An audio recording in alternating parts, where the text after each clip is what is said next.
Sir ನಾವು high command ಹೇಳ್ತಾ ಮಾಡ್ತೀವಿ, ಅದು ಬೇರೆ ವಿಚಾರ. ಬಟ್ ಈಗ ನಾನೇ ಮುಖ್ಯಮಂತ್ರಿ. ಅಧ್ಯಕ್ಷರೇ 2.5 ವರ್ಷ ಆಗಿದೆ, ನಾನೇ ಮುಖ್ಯಮಂತ್ರಿ.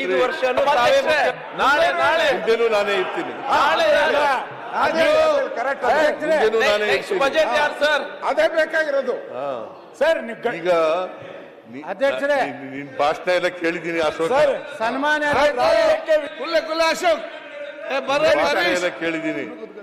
ಅಧ್ಯಕ್ಷರೇ ಅವೆಲ್ಲ ಈಗ ಮತ್ತೆ ಮಾತಾಡಕ್ ಹೋಗಲ್ಲ. ನಂದು ಅಧ್ಯಕ್ಷರೇ ಸರ್, ನಂದು ಪ್ರಾಮಾಣಿಕ ಕಳಕಳಿ ಏನು ಅಂತಂದ್ರೆ ಅಧ್ಯಕ್ಷರೇ, ಉತ್ತರ ಕರ್ನಾಟಕ ಒಂದು ನಿಮಿಷ, ನೀವು ಉತ್ತರ ಕರ್ನಾಟಕದ ಬಗ್ಗೆ ಇವತ್ತೆಲ್ಲ ಇದು ಅನೌನ್ಸ್ ಮಾಡ್ತೀರಲ್ಲ, ಈಗ ಇದನ್ನ ಅನುಷ್ಠಾನಕ್ಕೆ ತರೋಕ್ಕೂ ನೀವೇ ಇರ್ಬೇಕು ಅಂತ. ಅಧ್ಯಕ್ಷರೇ ಅಷ್ಟೇ, ಪರವಾಗಿರೋ ನೀವು ಅರ್ಥನೆ ಮಾಡ್ಕೋತಾ ಇಲ್ಲಲ್ಲ.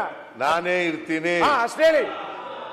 ಈಗ ಅಧ್ಯಕ್ಷರೇ ತಿರುಗಿ ಏನ್ ನೋಡ್ತೀರಿ?